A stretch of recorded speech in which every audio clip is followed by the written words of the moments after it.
Welcome back to Rift Rivals 2019, powered by Alienware for G2 versus Cloud9. I'm Aaron Chamberlain, joined by my longtime jungle rival.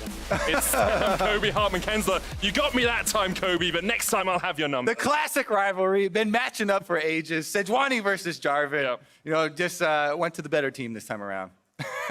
Sure, it definitely did. Let's jump into our starting rosters, though. Selecting the blue side, it's G2 Esports. In the top lane is Wonder, their jungler Jankos, mid lane Caps, bot lane Perks, support Mickey, and their coach Grabs. And facing them on the red side, it is Cloud9. In the top lane, it's Licorice. In the juggle, subbing in is Blabber, mid lane Niski, bottom Sneaky, support Zazel, and Coach Reaper on stage, of course. And it's quite hard to envy the position Cloud9 are in. You're being asked to take down the MSI champions, but you have to believe that if there's any chance of them taking down, if there's any chance of anyone taking down G2, it has to be NA's most explosive team, C9. Yeah, a lot of people have been looking at Cloud9 as the possible matchup, to match their early game aggression, match them looking for creating plays. A lot of these guys are always looking for opportunities to come back, even if they are behind. And Cloud9 actually have some fairly strong combined kills per minute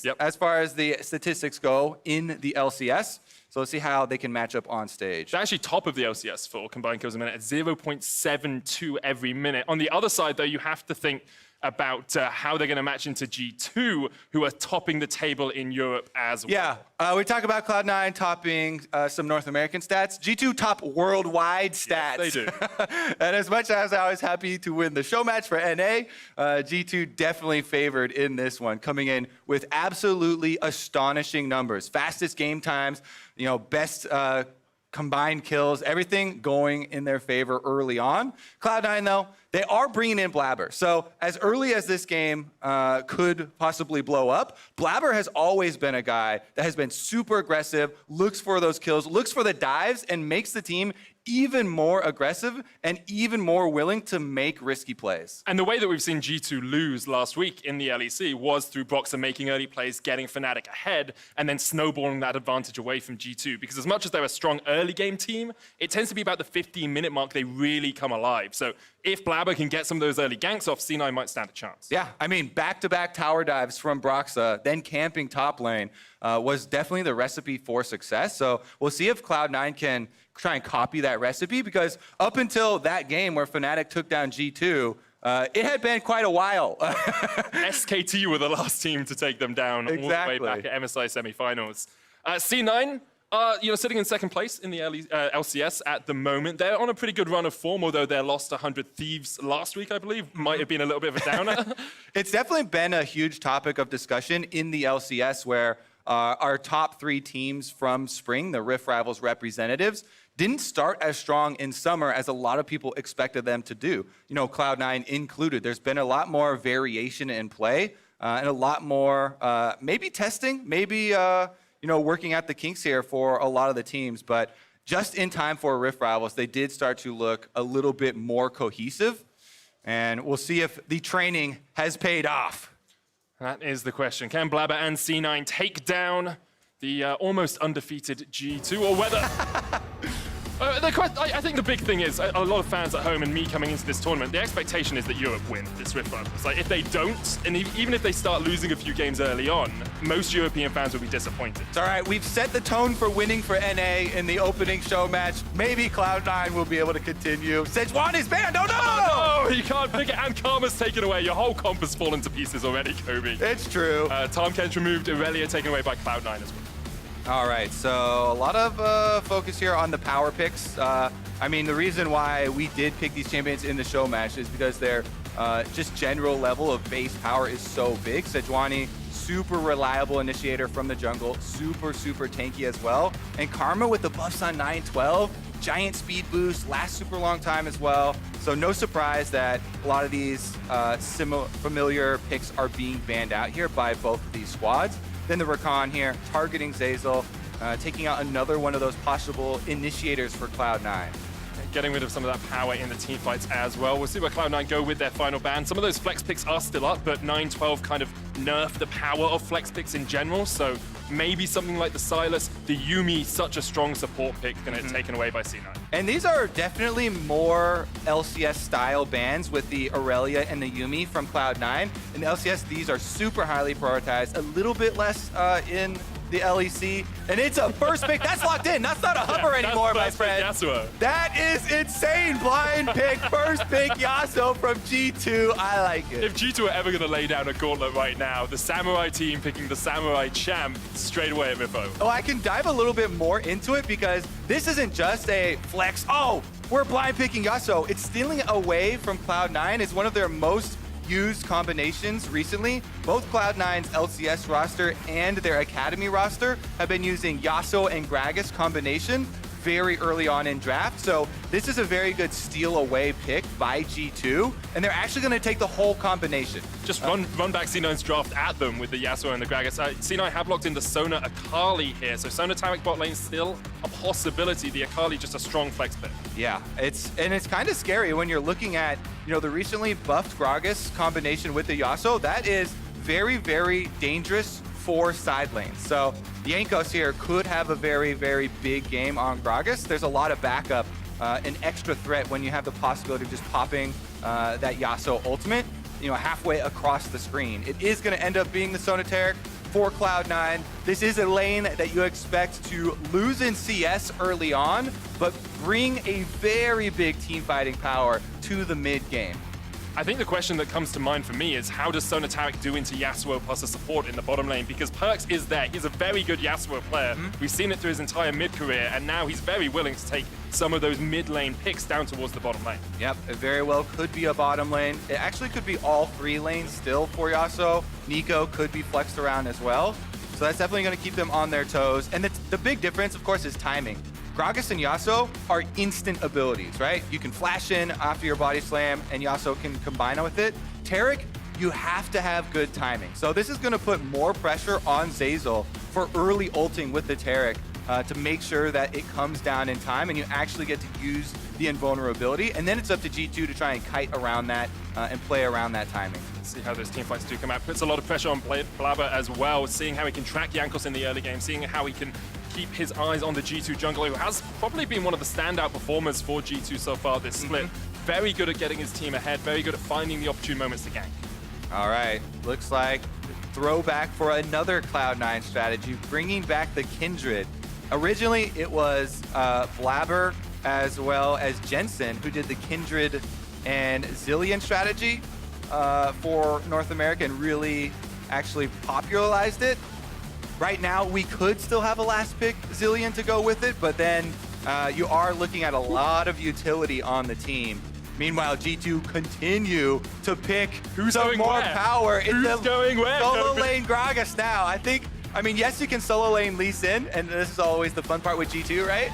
But it could probably be a support Gragas now. It's a Yasuo Gragas bottom lane.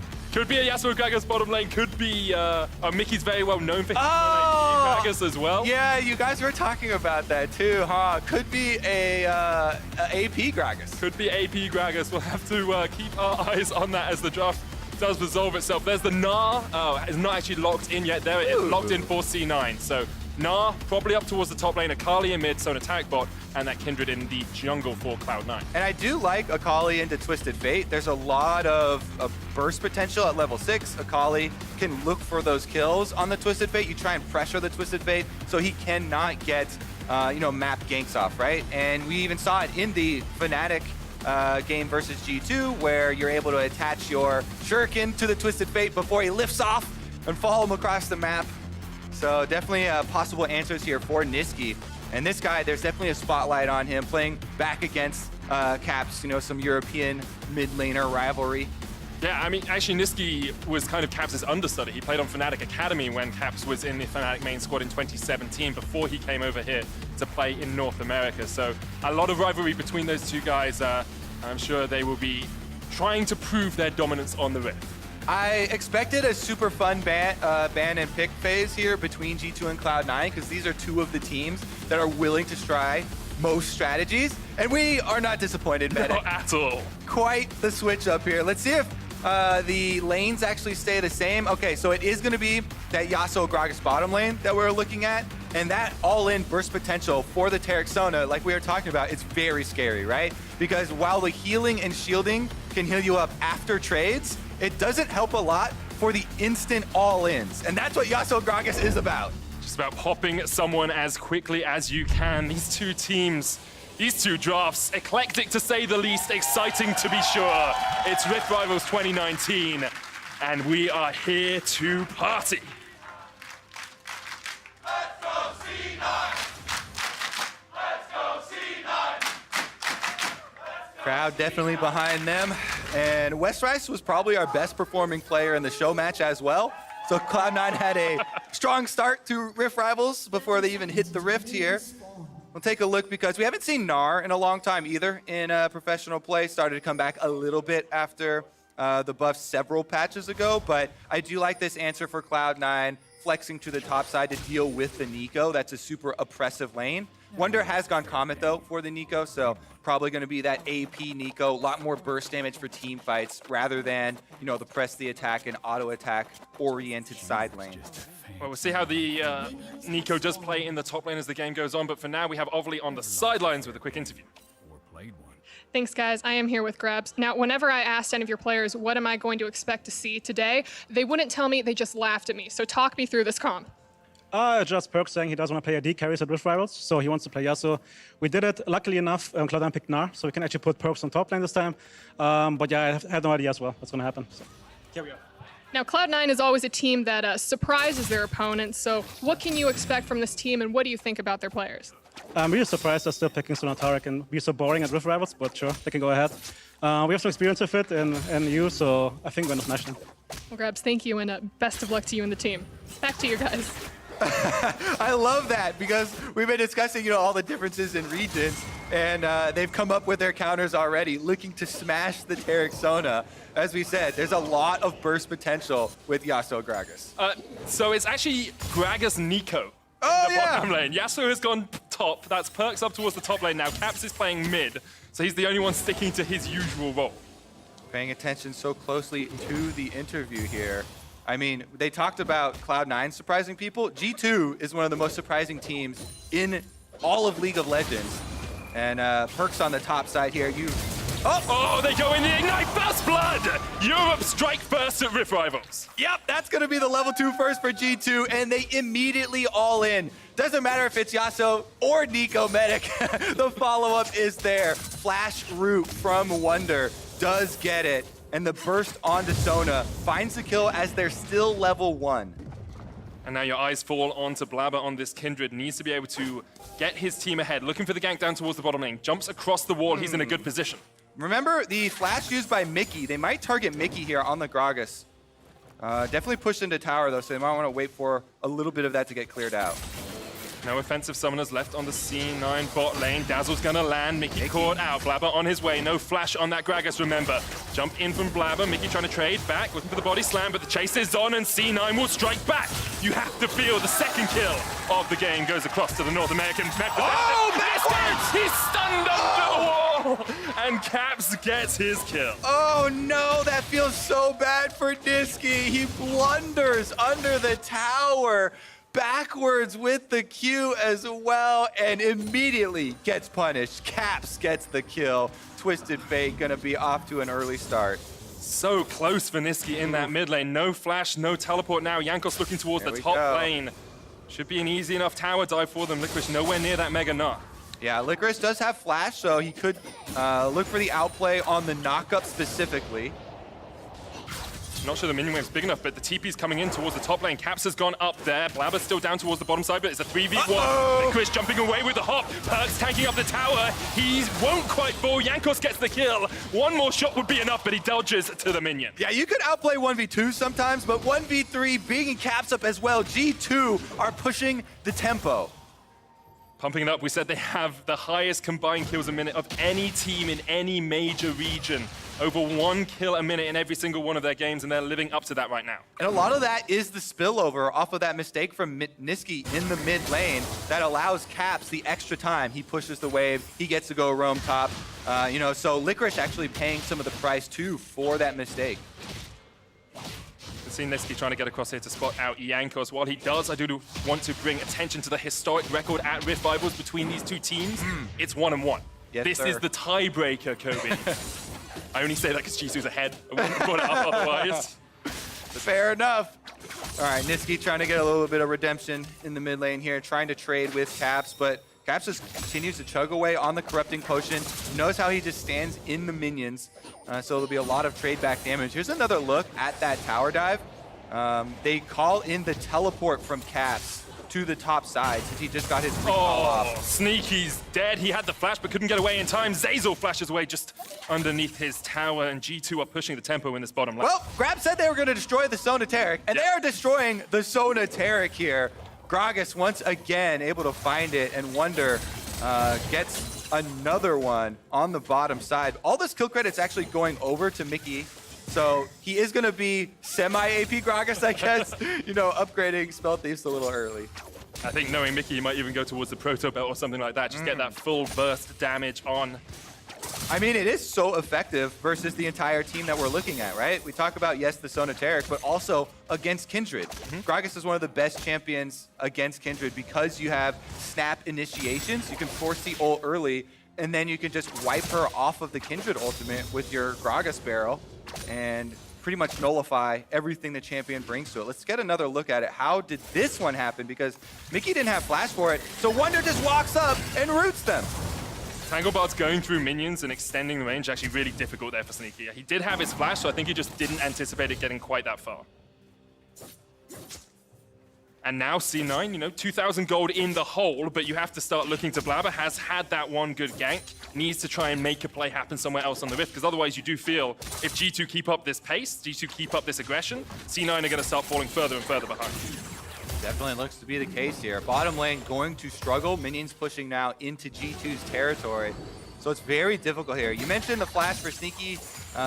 His only saving grace is that he still has it. Yeah. So maybe as they push up, they won't get caught again. But Wonder's flash and Mickey's flash are both coming back from the level 1 play. So they could, again, just look for the flash. Jankos in mid. Blabber on his way, no level 6 yet. Jankos still looking for the chase. You can see Licorice coming down from the top lane as well, so Jankos and Caps decide pretty wisely to back off. Don't want to take any more action in that river.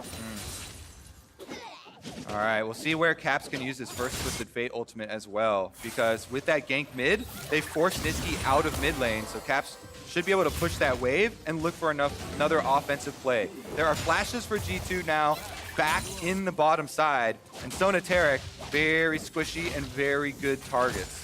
So difficult for Zazel and Sneaky as well, because Jankos just has to stand here and force them away. They're going to lose plates, they're losing CS to the tower as well.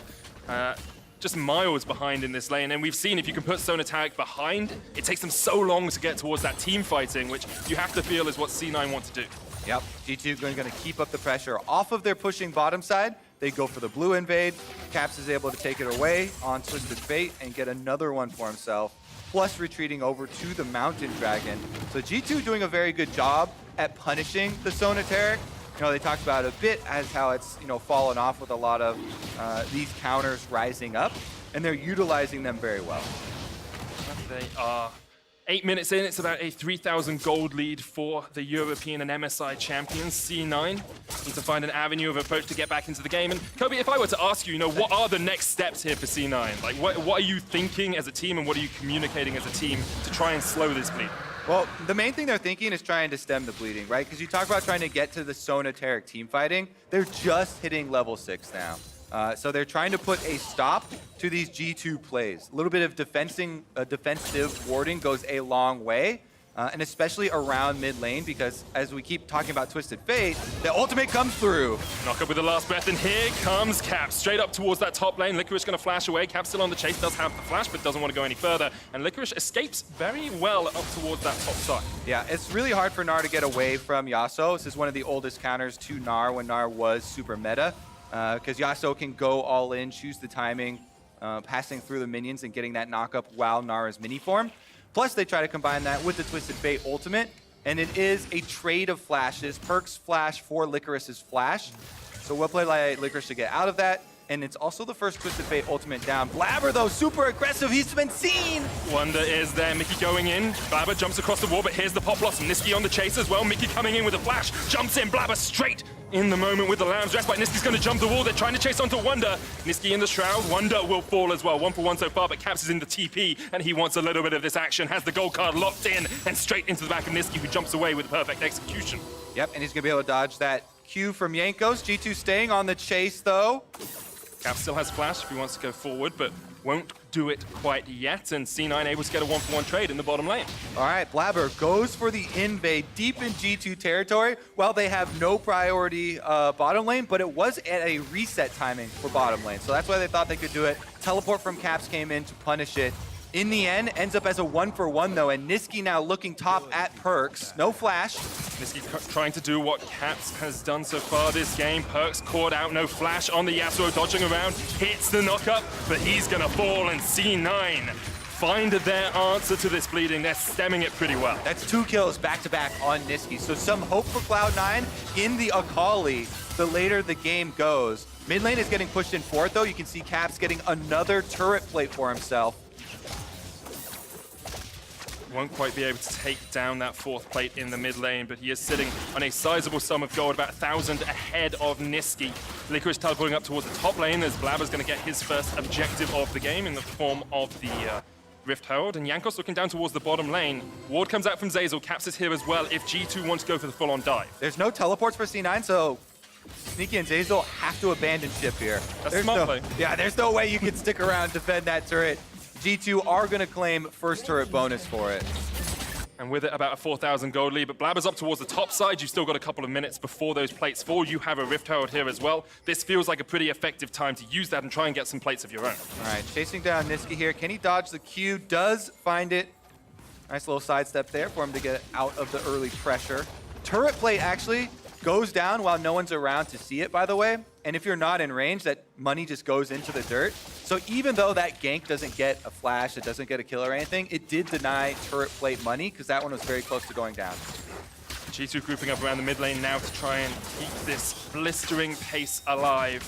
Jankos might be caught out here. Blabber there, but Jankos jumps straight in, doesn't get the damage out with a kick, and now Licorice has his number. Jankos going to try and get out of this jungle as quickly as he can, and Licorice can't land the boomerang blade. Here's Caps looking for the stun card. Wonder there as well. They're going to stun up Zeyzal, but Niski is on the other side of this fight. C9 have a flank position if they want it, but they will not take the fight. Yeah, it's very risky for Cloud9 because they are 4v5 right now. Sneaky has no teleport on the Sona, and the minions have been pushed up. This is a G2 power play. That's why G2 have started this invade.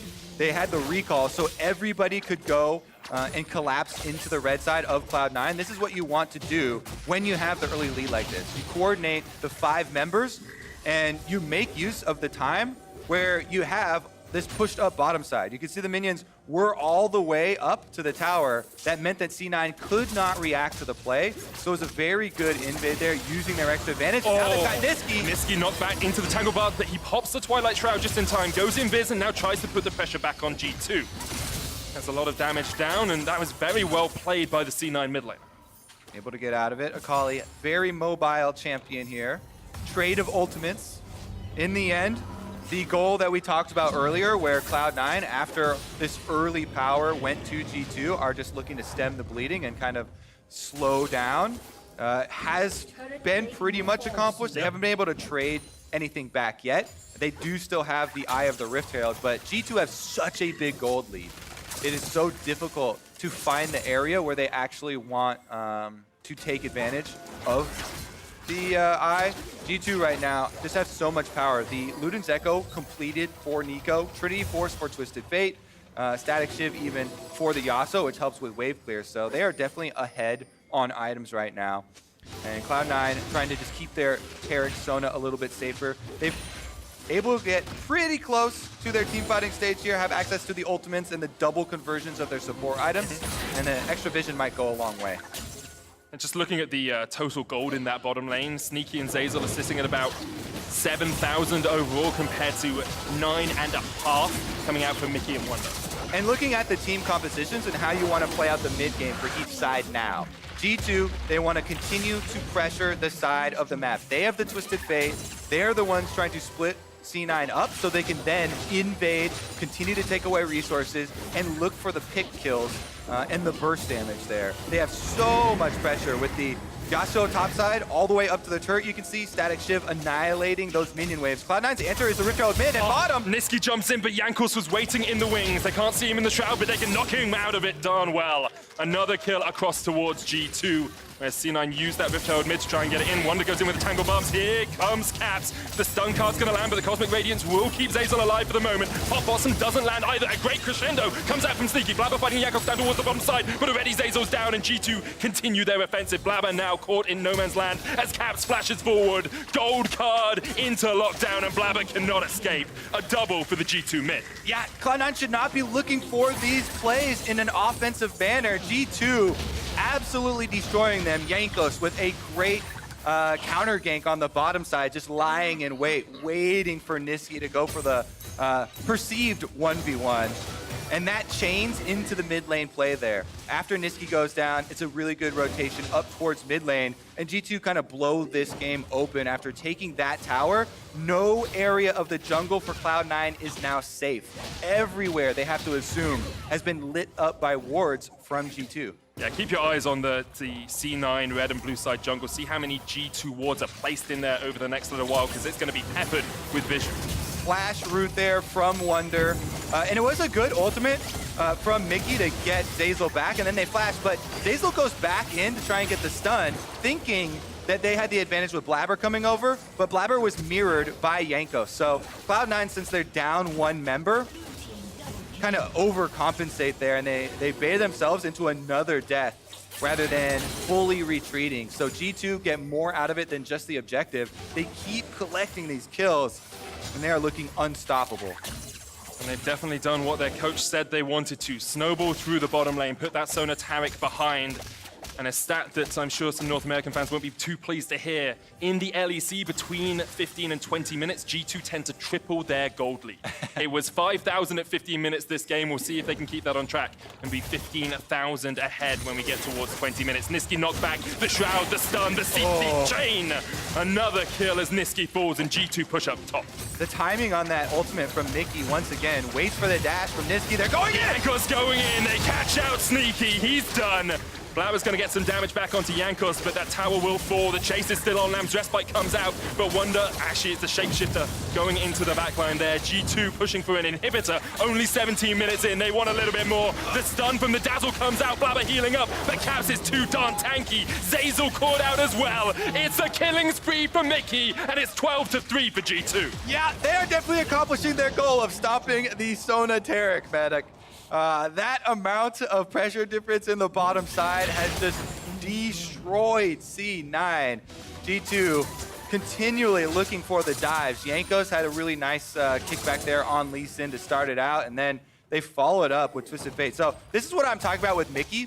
He waits, he puts the ward until Akali flips, and the prediction ultimate there, because it's kind of at the same time, knocks him back as soon as he goes for it. Then we know we have the follow-up. Perks now in the 1v3. Here comes the TP in from G2 though. Perks is trying to stay alive, gets the knock-up. Sneaky quite low, the Tangle Bars comes out, Sneaky's dead. Caps and Wonder here for the party, the Pop Blossom lands as well. And Niski, although he's in the Twilight Shroud, won't be able to survive for much longer. Caps gets the assist on the double kill for Wonder. The chase coming out from C9 as it turns out to be a 5v3. Blabber's still going in here, but the stun card lock, it's a triple for Wonder. And we've seen Caps and Wonder do this before. Zeyzal's gonna fall as well, the Quadra for the Nico, and G2 are demolishing C9. Oh my goodness, are they gonna try and chase down Licorice for the Penta? Caps was thinking about it, but he's too far under the tower.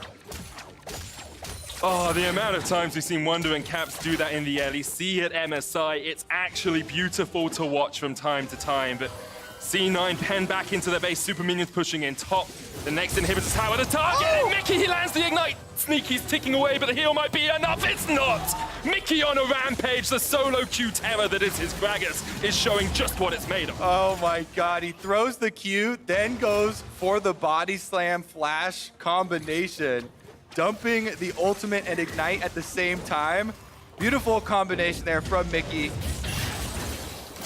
Yeah, Sun God onto Licorice, goes into Mini now. He chased a little bit too far to try and catch Wonder, and G2 were waiting in the wings. Well, Medic, this one's looking like a pretty one-sided affair. I actually saw this in the last game, except I was on the receiving end. Yeah, fair enough, I guess. A little bit of vengeance here. G2 striking back for Europe to defend your honor.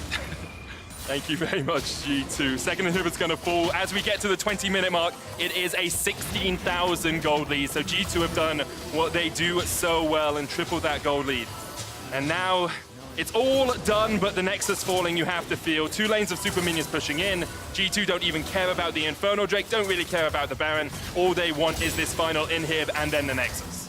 And it was really interesting. We can now call back to the interview with Grabs, where he sounded so surprised that C9 were still gonna run the Sonateric, even after seeing kind of the explosive counters at MSI, you know, the very famous Invictus Gaming game. That was one of the fastest that we've ever had. This one, not quite as fast, but definitely one-sided. Niski goes in. Wonder jumped in, missed the Tangle Barb there, but Niski will not fall. He's still alive now, but into the last breath, the knockup! That was beautiful from G2, but Blabber escapes. Can't get away from the wild cards. Caps going in with the Destiny behind the Nexus Towers, and G2 want to ace this one. They don't want a single member of C9 left alive on the map. A double kill to Caps, the stun card lands. Jankos on the chase here as well, and all of C9 will fall. G2 now turn to the Nexus Towers and look to take the first win of Rift Rivals. G2 coming in hot here. Absolutely destroying in the first game. All that's left is the Nexus. Zazel is back up and Blabber's coming, so we may have to wait for some respawns, Medic. I have seen this happen before with G2. If there are kills to be had, they'll go for the kills. Don't really care about winning the game if there's still enemies left alive. There's no teleport, so it's literally just Jankos in there with his army of minions flooding through the base. With the reset here, C9 trying to do their best against the onslaught of minions, and they can win that battle. Just about right now. Super Minions pushing in, but they will clear it out. And it's all done but the singing, as you said, Kobe. 15,000 gold lead for G2. They can now just come back onto the Rift with those completed items. Luden's Morello finished on Wonder. It is the Proto Belt and a Sheen for Mickey building up towards the Lich Bane. 3 completed items on Caps in mid. And even, you know, Black Cleaver and a little bit of extra lethality for Jankos with that serrated Dirk in his inventory. All right, that is going to be put to use on dual objectives at once. Let me highlight the mini-map here. It is a Baron being taken at the same time as an Infernal Drake and a mid-push going on. That is how far ahead the team is right now. You can take everything on the map at the same time. That's pretty disgusting, I must admit. G2 just in such a strong position, but this has all come about because of that snowball, because they were able to put the Stone attack behind. Mickey's jumping in here. Sneaky might have been caught out by Perks. Mickey just takes out Niski. Woo! That was a pure 1v1 from a support taking out Nakali. Caps goes in with a Destiny. C9 trying to defend their Nexus, but G2 are having none of it. Cosmic Radiance comes down, doesn't even get the chance to pop. Here's the pop loss, and Perks put back onto the fountain, but G2 are still on the chase. 2 for 3 in favor of G2. Jankos almost falling here, gets hit with a wallop, but the stun, the CC, the chain coming out from G2. Mickey looking for the triple on the fountain. They're gonna go all in for this. Jankos jumping in, doesn't take the Sonic Wave, but the Nexus will fall. And G2 take the first win here at Rift Rivals for Europe. And Mickey even got the last kill in the fountain. That is a 9-kill support Gragas for you. That is my MVP of the entire match. He was absolutely insane. That we talked about in Champ Select, we talked about it in lane phase, but it's the execution there. He immediately destroyed Sonateric and allowed G2 to play through the bottom lane so effectively. It was just beautiful to watch if you enjoy watching bot lane mechanics and support mechanics. He actually had 1,000 gold more than anyone on C9 by the end of that game as well. Kind of to be expected when you're looking, you know, 11 towers to 0, but still great stuff all around from Mickey. C9, on the other hand, licking their wounds a little bit after that game, you have to feel. There were some signs of life. I thought Blabber's gank on bottom lane was actually pretty good. I thought Niski played some really good Akali, like he had some montage moments. But except for the first one under the tower yeah, deal. that one wasn't great, but the rest of them were okay. All right, so we could consider it 1-1 now, I guess. Yeah, I agree. That's fine. That's fine. Fair enough. We'll take that one. Definitely not the start that C9 were looking for, but they also got Blabber on stage. They talked about at the last couple of weeks of LCS, that was going to be one of their goals. They put Blabber in a couple more times, try and get him ready for possible international competition where they have multiple people to sub in. Well, for more on that victory, we're going to hand it over to Ovely, who's standing by with G2's Perks. Thanks, guys. Perks, congratulations on the win. Now, earlier when I heard you say that you didn't want to play AD carry at all this entire tournament, I didn't think that meant that you weren't just going to go bot lane at all. So tell me about that. Well, honestly, this was kind of in the drafting. It just happened. Like, we spoke to our coach yesterday and said we can roll sub, but we have to agree before the game. And then after the last big Gnar, we're like, okay, we are roll subbing now. It's a good matchup from mid top. So we actually got to practice in the scrims before. So it wasn't a first-time thing. We're not disrespecting them. It's our very practice matchups, I would say. And yeah, I got my first Flame Horizon as top laner, so I'm pretty happy with that. I appreciate that. No disrespect here at all. But does this mean that we're going to see you potentially in other positions of the map for the rest of the week? I mean, I would not be so sure about that. We still have stuff that me and Mickey want to showcase in the bot lane. We have prepared some spicy picks for the tournament, so yeah, we'll just, I guess, go with the flow.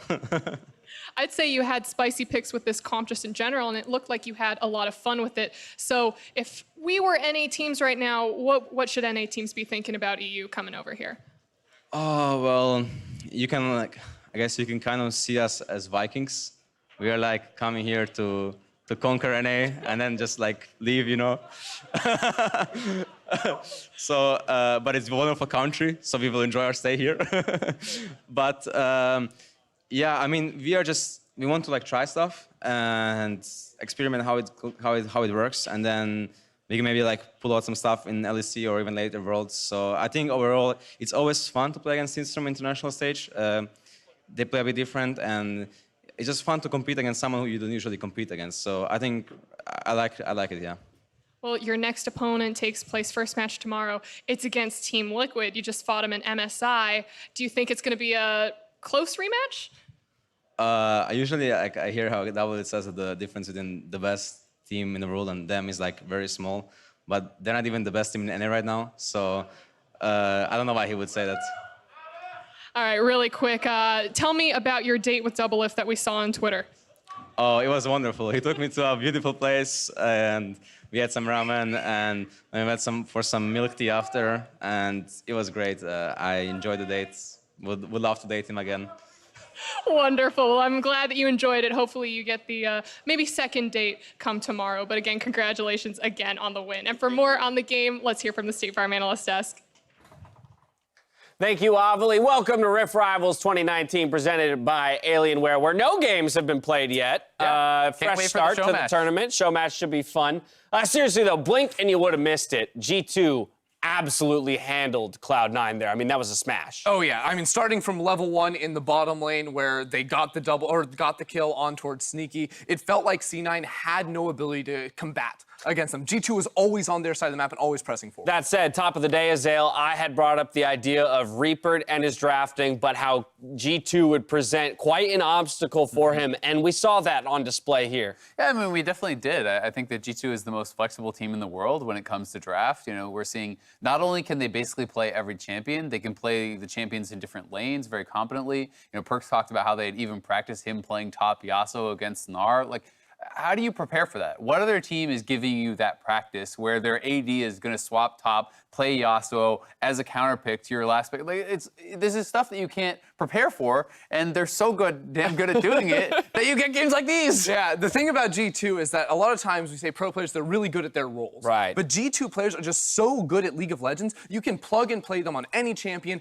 any lane, wherever. They're still going to be able to come out Right. on top. The flexibility to draft the Yasuo and say, yes, this could still go bottom lane next to that. Gragas, if the composition It could go mid lane. They could allows literally it to put do it that. anywhere. You could also push him to mid lane. We know Caps is comfortable piloting that champion as well, and ultimately Perks takes it into the top lane. It does create almost what feels like an insurmountable task for a lot of these North American teams. And then you couple that with the in-game play out of G2, the aggression that they have been known for. Not only are they picking up leads in that first 15 minutes, they're pushing those leads even further in that next 5, as you talked about. Yeah, and this is just so good. good here from Mickey, hitting the level 2 and then going for the all-in. Because Sona has so little base HP, it's very easy to find these early game kills. And even though Blabber was able to come in for a good gank, G2's bot lane never let up. Yeah, exactly. And I mean, they have the counter pick in the top lane. Bot lane dies 2v2. Mid dies on the failed dive from Nisqy, where he's queuing the wrong way, gets gold carded on the turret. When both your lanes that had a chance to maybe compete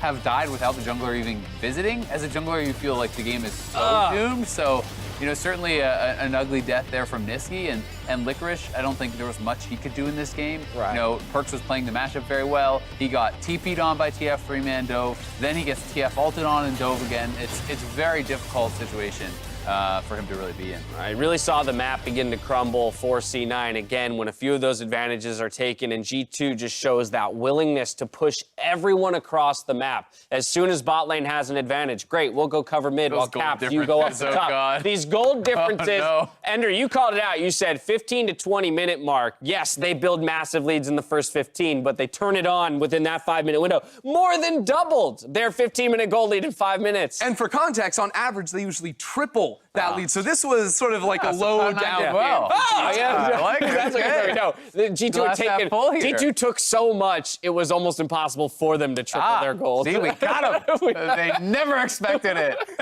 I mean, you could knock a number off the end of each of those, and you'd still be like, oh, they were doing really well. They were up 690 gold. Yeah, that's like the average 1,500. gold Wow, lead in that's NA really at good. 15 minutes would have been a 10 For a all top that. team. A game like this makes me wonder what it's going to take from a North American team to actually beat G2 in this tournament. Look, I think Fnatic, when they beat G2 in the LEC, gave us a formula. You have to attack them early. Sona Taric is not the answer. Kindred Jungle is not the answer. You have to go at them in the early game, and if you can break them up during that point, then they don't have that big lead. Then they don't have the ability to try and snowball on you. Otherwise, you're just playing a losing game. Well, that's where I'll be very curious to see if Sven Skaren has an opportunity to come back into the lineup against G2, because quite obviously the more veteran of players won, but also likely to pick some of those more aggressive early ganking champions that require a little less expertise than, say, the Kindred. Yeah, I mean, at the end of the day, you don't get to make mistakes like we saw Cloud9 making and stand a chance against G2. If you give them a lead, they're insane at closing out the game. Again, 26-minute average game time in the LEC. They are so fast at closing out games. So it has to be great draft and perfect play if you want to take down G2. They're the best. Crazy impressive win out of the 1 seed from the LEC for North America. That one's going to sting a bit, but we'll see what happens next as we take a break and return with Team Liquid versus Fnatic. You won't want to miss it.